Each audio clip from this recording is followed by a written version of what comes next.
set? You all set to go? Well, it's a great honor to have the Prime Minister and the Crown Prince of Bahrain.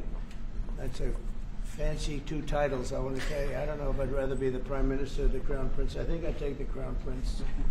And very importantly, your son, your beautiful son, who has a great reputation, you know that. Thank you, Mr. President. Great reputation as a smart, hardworking guy, so it's good to say hello to you. Congratulations.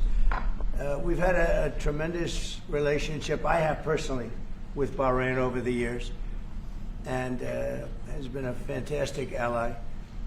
And anything they needed, we helped them, and anything we needed, they helped us.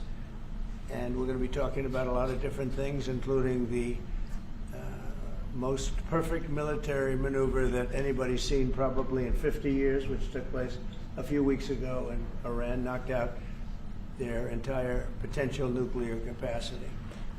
And it was obliterated. You know, I used that term. They said, well, maybe that's too much. I said, no, it turned out it was more than obliterated. They can't go back. And we're just really going to talk about some things, including trade. We're going to be discussing trade. We do a lot of trading with Bahrain. And we're going to have lunch after this, but we'll take some questions. At first, I'd like to ask the Crown Prince to say a couple of words. And he also has a father who's living and well and doing fantastically, as I understand it. He is. And somebody who's respected all over the Middle East and all over the world. And thank you very much for being here. Thank you, Mr. President. Thank you, one and all. It is indeed a great honor to be here on this fine morning to put into action the relationship that exists between our two countries. We will be discussing security issues, we'll be discussing trade and investment, which is very important. We're very happy to be announcing $17 billion worth of deals that are coming to the United States, and this is real. This isn't. It's real money. These aren't fake deals. These are real deals. They don't have to borrow the money. We don't have to borrow it. It's coming in, and it only builds upon a legacy that we're very proud of. We have had a relationship in the civil side between our two countries since 1893, and formally since 1948. So may it long continue, and we look forward to many, many more years of productive partnership. Thank you, Mr. President. We will have you that. Honor us. We will have that indeed. We'll have many good years, and I'd say right now is your top year, and we appreciate the investment. It's a great. We left, as you know, Saudi Arabia. We were just there in Saudi Arabia, and Qatar was so great. Leaders great. We had UAE, and we had a couple of other visits, but all great places, and we left with $5.1 trillion of investment, and they all want to be investing in the United States now. We have, I think we have over $16 trillion of investment coming in, which is a record, and we're only a little bit into the year. And let's say the first 2 months I sort of took it easy because we had to fix up the Oval Office. I had to devote my time to fixing it up, but now we had to fix up our country. So we have, I think everyone is saying we have the hottest country now anywhere in the world. We were dead a year ago. We are a dead country. And now we have the hottest country anywhere in the world. And it's a great honor to have you here. Thank you, Mr. President. Any questions?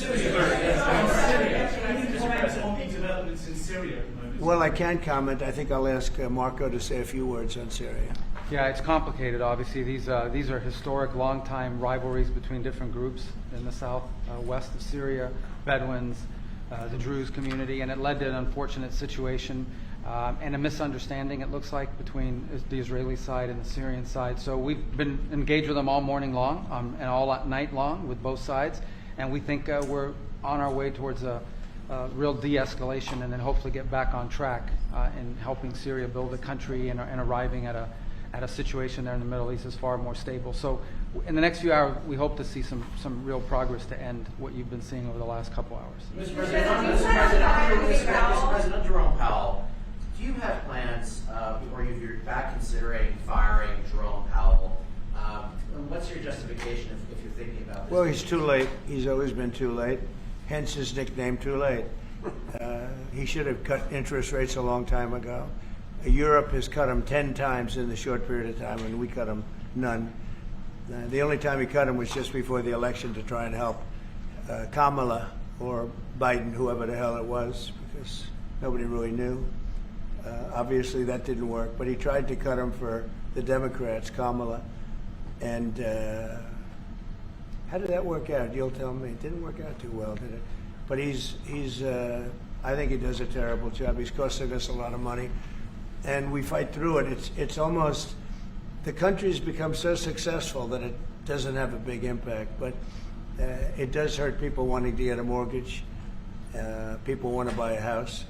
He's a terrible Fed chair. I was surprised he was appointed. I was surprised, frankly, that Biden put him in and extended him, but they did. So, no, we're not planning on doing anything. We're very concerned. He's doing a little renovation for $2.5 billion of the Fed, building a renovation, and they have a close to $900 million cost overrun, and it's a shame. But the biggest cost overrun is the cost overrun for interest rates, because we should be paying 3 points lower, and we would save $1 trillion a year in interest if that were the case. And all it is the stroke of a pen. And that goes for his board, too, because his board is not doing the job, because they should try and rein this guy in. So he's doing a lousy job, but no, I'm not talking about that. Fortunately, we get to make a change in the next, 8 months or so. And we'll pick somebody that's good, and we'll pick somebody. I just want a fair job. We want to see lower interest rates. Our country deserves it.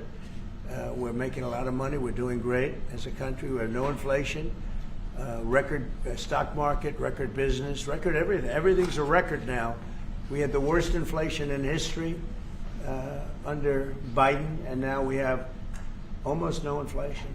We've done a great job, and we should have the interest rates cut. So you're saying the other day that Scott Bessent, you're so happy with the Treasury that he's not your top option to replace Jerome Powell, whenever that may be, whenever you decide what you want to do with him. No, Scott's doing a very good job. No, I'm very happy with Scott, which I'd rather keep him. Kevin's somebody would consider. Kevin is fantastic, too. We have a lot of good people for that job. It's not a tough job, to be honest. Assuming you're smart, it's not a tough job. If you're a dummy, then I guess it's a tough job. But it might be one of the easiest jobs I've ever seen. And now on top of it, he's building a close to $3 billion little nest egg for himself. He's not doing the right job. We should be saving $1 trillion a year in interest. When he talks about cost, we should be saving. Think of it, $1 trillion a year. Add that with the tariffs and everything else. But he just doesn't want. He's a knucklehead. But we'll see how that. We'll see how he's listening to this. Yeah, that's a strange conversation. But we like to say it like it is. But we have a lot of people that want that job very badly. And I'm only interested in low-interest people, frankly, because you don't need. I know. So they had the 71 different economists and people experts that they picked about a month ago. I was the only one, along with one person from maybe the Wharton School of Finance. The two of us got it right. 69 people, including Powell, got it wrong. And he wants to hire thousands of new people to help him decide where we're going in the future. It only takes one good mind. It doesn't take 5,000 good minds. So they're expanding the Fed. It's the dumbest thing I've heard of. But it's very autonomous. Just to follow up on that, sir, are you completely ruling out the idea of firing Jerome Powell? I don't rule out anything, but I think it's highly unlikely unless he has to leave for fraud. I mean, it's possible there's fraud involved with the $2.7 billion renovation. This is a renovation. How do you spend $2.7 billion? And he didn't have proper clearance, et cetera, et cetera. So that's going on. So there could be something to that, but I think he's not doing a good job. He's got a very easy job to do. You know what he has to do? Lower interest rates. Is this a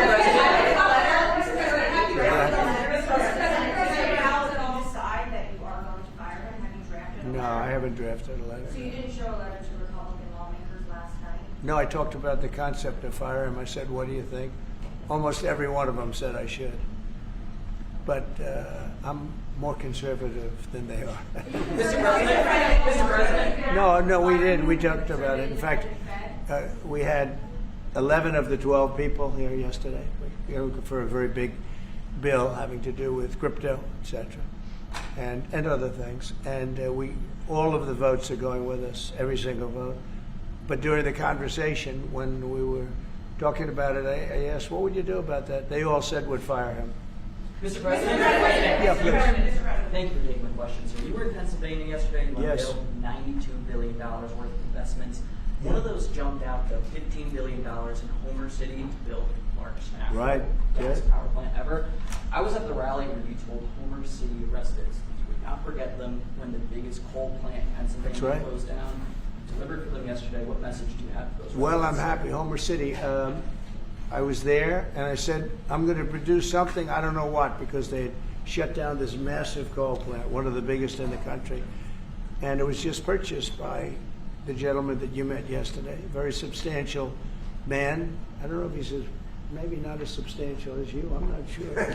But he's pretty substantial. You know who I'm talking about. And they're going to spend billions of dollars on rebuilding it, and it's going to be the largest plant of its kind in the world, I believe, actually in the world. And it's going to be great. So we really fulfilled that promise to Homer City, but it's to Pennsylvania, basically. I won Pennsylvania, and very conclusively won Pennsylvania. So I owe them a big debt of gratitude. But thank you for bringing that up. We raised 92. It's actually going over 100. So it'll be over $100 billion to be invested in Pennsylvania. It was Pennsylvania Energy Project. So we had, everybody was there. Larry Fink was there. I mean, everybody was there and done a great job. The senator did a great job. And we were very proud. That was a great meeting yesterday. Thank you very much. Mr. President, actually for each of you, so for the Crown Prince, are you planning on taking any of the Patriot missiles that you're going to receive from the United States and divert those to help Ukraine? We have no current plans, as we have an operational requirement inside Bahrain to keep them there for the present time. At least. He's got plenty of them, too. And Mr. President, on the fentanyl And bill, they are. They're wonderful. They're wonderful pieces of kit. They work very well. American technology is the best. Yep. and on the fentanyl bill that you're That's signing. maybe the most important part of this. He has his choice of everything, and we make the best military equipment by far in the Bar world. none. There's nothing close, right? Bar none. Yeah. Thank you. And on the fentanyl bill that you're signing today, do you hope that that's going to restart law enforcement cooperation with China on getting the fentanyl? Yeah, I think China's been helping out. I mean, it's been a terrible situation for many years with fentanyl, but since I came here, we're talking to them, and they're making big steps. They're also, as you know, being penalized. You know that, right? They're being penalized with tariffs because of the fentanyl, but they want to do something. We'll see what happens. Mr. President. Go ahead, please. Thank you, Mr. President. An American from Tampa was beaten to death, was killed by Israeli settlers in the West Bank. His family has been calling on you to help prosecute his killers. Are you going to do that, an American from Tampa? Yeah, your first sentence is really. Go ahead. An American citizen from Yeah. Tampa, Florida, has been killed in the West Bank. His family has been asking you to prosecute him. Are you going to help? You know about Yeah, this. well, so first of all, have you seen yesterday, Ambassador Huckabee has asked the Israelis to conduct an investigation. We want to get all the information about who was involved. We protect all American citizens anywhere in the world, especially if they're unjustly murdered or killed. So we're gathering more information, but I hope you saw yesterday Ambassador Huckabee in Israel asked the Israeli authorities to produce an investigation and concrete information about who was responsible for his murder. They're reporting that tomorrow. We have a meeting on it. They're going to be reporting that to me. Yeah. Do you think that the Gulf area now is more secure, and do you believe that a negotiation with Iran is necessary at this stage? Well, I definitely believe that the volatility of the situation has been reduced. And we didn't know where it was going to go on the Sunday. We were very glad when we found out on the Monday. Let me put it that way. And should the Iranians want to negotiate, I believe the ball's in their court. That is the true reality of where we stand today. they are the ones that stand to benefit from a negotiation. And they do. They want to negotiate. They want to negotiate badly. We're in no rush because, we said we could have made a deal. They should have made a deal. And then we bombed the hell out of their various places. We're in no rush, but if they want to negotiate, we're here. Yeah. Mr. President, I know you want to move past all this intrigue over the Epstein files, but I do want to ask you to clarify something you said this morning. You said this was all a hoax. Has your Attorney It's a General big hoax. told you this was a hoax? What evidence? No, it's not the Attorney General. No, I know it's a hoax. It's started by Democrats. It's been run by the Democrats for 4 years. You had Christopher Wray and these characters and Comey before him. And it's a bad group. It started, actually, look at the Steele dossier that turned out to be a total hoax. The 51 agents, the intelligence, so-called intelligence agents, it was a hoax. It's all been a big hoax. It's perpetrated by the Democrats. And some stupid Republicans and foolish Republicans fall into the net. And so they try and do the Democrats' work. The Democrats are good for nothing other than these hoaxes. They're bad for policy. They're bad for picking candidates that can get elected. Like in New York, we have a communist running. He may get elected too, actually, but he'll destroy the city. No, it's I call it the Epstein hoax. It takes a lot of time and effort. Instead of talking about the great achievements, we've had a great gentleman yesterday, as you know, went on CNBC and he made the statement that Trump may go down as the greatest president of all in the United States. And instead of talking about the things we've achieved, we've had tremendous achievement. They're wasting their time with a guy who obviously had some very serious problems, who died 3-4 years ago. I'd rather talk about the success we have with the economy, the best we've ever had, and all of the things we've done, including the Middle East. I mean, you see it. Instead, they want to talk about the Epstein hoax. And the sad part is it's people that are really doing the Democrats' work. They're stupid people. Yeah, go ahead. Go ahead. Mr. President, there's lots of reports coming into this meeting that you planned on firing Fed Chair Jay Powell. Is that right? Those are reports, but they're not true. So what would be useful to know, are you committed to picking someone from the outside, or are you going to interview? I have so many people that want that job. I have people that I've known a long time. They're calling me, begging for the job. You know what you need there? A smart person with common sense, but you need a very smart person for that job. I think it's one of the easiest jobs in government. You show up once a month and you make a statement about where the economy's going, and we're going to raise or lower interest rates. It's probably the easiest job I've ever seen. That's why I'm trying to figure, why does he want to expand and add more people? He's going to add more economists to tell him what to do. But the economists, I was right. All the economists were wrong. They admitted it. They admitted it this morning. Quiet. Go ahead. You mentioned fraud in an earlier answer. Are you saying you want to investigate the Fed chair for fraud related to this renovation? Well, I think he's already under investigation. He spent far more money than he was supposed to on rebuilding. I didn't see him as being the kind of guy that would want to have parks, rooftop parks and everything else on top of buildings. But who wants to spend that money for the Fed? The Fed is supposed to sit there and say where interest rates are going and a couple of other very easy things to do. And he spent $2.5 billion. I think he's got some problems. Mr. President, thank you, sir. You also reported a monthly surplus in the month. That's right, $25 billion. A ton of money with these new tariff rates coming into effect on August 1st. We're going to be bringing in even more tariff revenue specifically. How much revenue do you think we can consistently bring in from these tariffs? And how big of a game changer is this, not only for the economy, but also for fiscal responsibility? Well, we're going to be bringing in, already we've brought in over $100 billion. We'll be bringing in hundreds of billions of dollars. And the tariffs really haven't kicked in that much other than automobiles and steel. August 1st is a big day. August 1st is when very substantial money comes into our country. We've made deals with a lot of great places, but we had one yesterday, that was announced. We have another one coming up, maybe with India. I don't know. We're in negotiation. When I send out a letter, that's a deal. In other words, that's a deal. They don't want to ever say that. Oh, how many deals have you made? The best deal we can make is to send out a letter. And the letter says that you'll pay 30%, 35%, 25%, 20%, in one case 50%, Brazil, and because what they're doing to their former president is disgraceful. I know the former president. He fought like hell for the people of Brazil, that I can tell you. And I believe he's an honest man. I think what they're doing to him is terrible.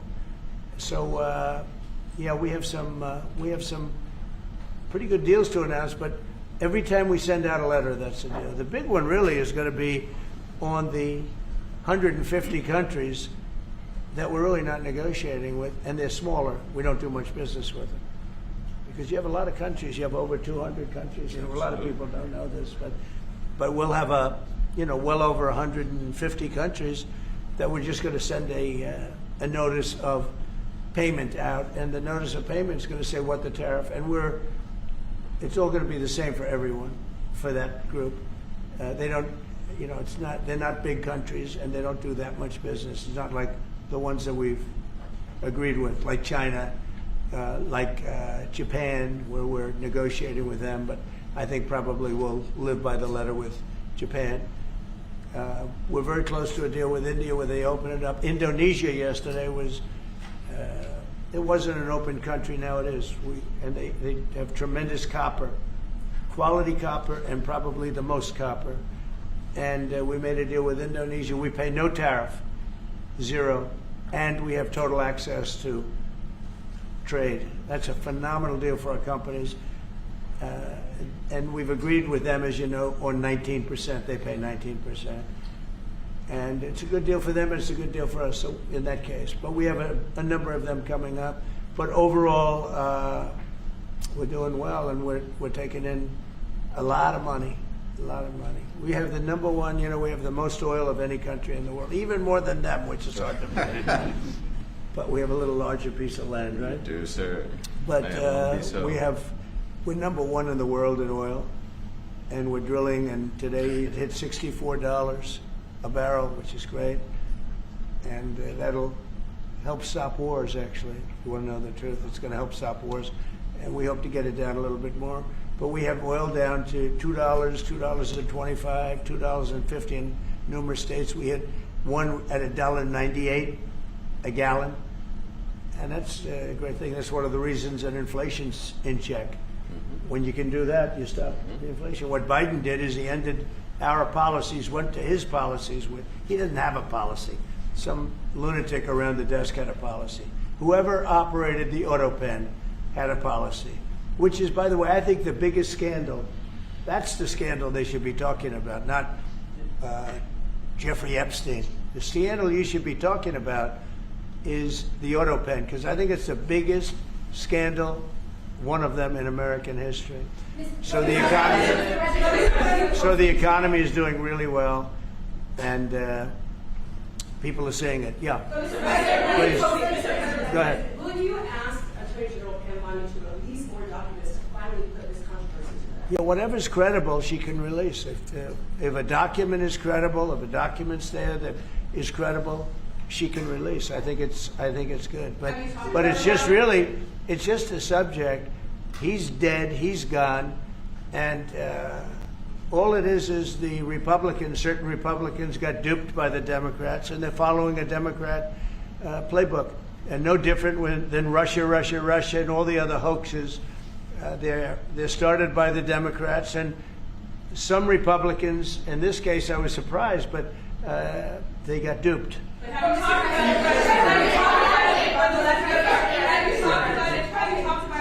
Go ahead. President, first of all, you were under high-ranking officials, whether it's been your FBI director or Pam Bondi, they have made some inconsistent statements in the past.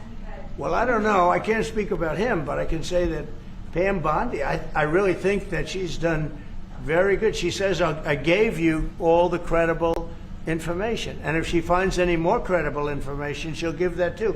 What more can she do than that? I mean, honestly, what more can she do? And we do have bigger problems. We have problems with millions of illegal people that came in here, and they're killers and murderers. We have 11,888 murderers that were allowed into our country by Biden, sleepy Joe Biden, stupid Joe Biden. He allowed them into our country. And you know what? We got to do something about it. She's got a lot of things she's working on. And, you know, it's very sad that somebody can be waylaid, just get waylaid. But I think she's doing a great job, personally. Go ahead. In your Tube Social this morning, you mentioned past supporters when you were talking about the airtime issue. Does that mean that you're effectively disowning any supporters? No, but I lost a lot of faith in certain people. Yeah, I lost because they got duped by the Democrats. The Democrats are good for nothing. They've done a terrible job. They almost destroyed our country. If I didn't get elected, all these numbers you're hearing about, they found $25 billion and another 25 is coming in and hundreds of billions of dollars is pouring into our country. And we just got the biggest tax cut in history. We just got the biggest regulation cuts in history. There'll be no tax on tips. There'll be no tax on Social Security. There'll be no tax on overtime. There'll be no tax on so many other things. You're allowed to deduct your interest from a car payment. That's never happened before. You borrow interest. You borrow money to buy a car if the car is made in America. And by the way, factories are being built all over America. Car factories, AI factories. But you get a deduction on your interest. Nobody ever thought of that before. It never happened before. And, you know, these are the things that they should be talking about. The big, beautiful bill is one of the greatest pieces of legislation ever in this country. And the Democrats have nothing to combat it. So they say, oh, it's death. Death. Oh, that's good. And then they give it to the fake news, which is you and a few others. And the fake news talks about the bill is death. The bill is actually life. The bill is life, and it saves our country. This bill is incredible. Look at the results already. So we have $16 trillion being invested in our country. And this great gentleman and his family just came in with another billions of dollars. And if he didn't like the country, if he didn't like where we were going, he's very smart. He'd come, maybe he wouldn't even come. I think maybe he wouldn't even come. You'd save your time. But, because, you know, it's one of those things. But if he didn't like where this country was, he wouldn't be investing billions of dollars in this country. But think of it, $16 trillion, more than has ever been even contemplated before. And we haven't even started yet. So that's what I want to talk about. I want to talk about the success. And the Democrats have nothing to show for what they do. They almost destroyed. They allowed 25 million people to come into our country, gang members, jailbirds, from all over the world, not South America, from all over the world. They allowed them to come into our country from mental institutions, insane asylums, just walk right through. They couldn't come into your country. They couldn't come into any country in the world except our country. And they came in from the worst places, gang members, drug dealers. They all came in. Turn it off, please. They all came in, and I'm doing something about it. We have it under check right now. We got rid of a lot of the murderers already. Some of them we put in our prisons because they're so bad we don't want to take a chance in putting them in a foreign prison, have them come back. But we've done a great job. Our country's in great shape. We literally have the hottest country anywhere in the world right now. And it's true what the king said, what a lot of people said. We were a dead country. 1 year ago, we were a dead country. We were laughed at all over the world. We had Afghanistan with that horrible embarrassment, most embarrassing moment in the history of our country. Look what happened with Russia and Ukraine. That should have never happened. Look what happened with Israel. That would have never happened. Hamas had no money. Iran had no money. There was no money to do an attack like that. All these things that happened that wouldn't have happened if you had good leadership. And that's what you should be talking about. Thank you very much, everybody. Thank you. Thank you.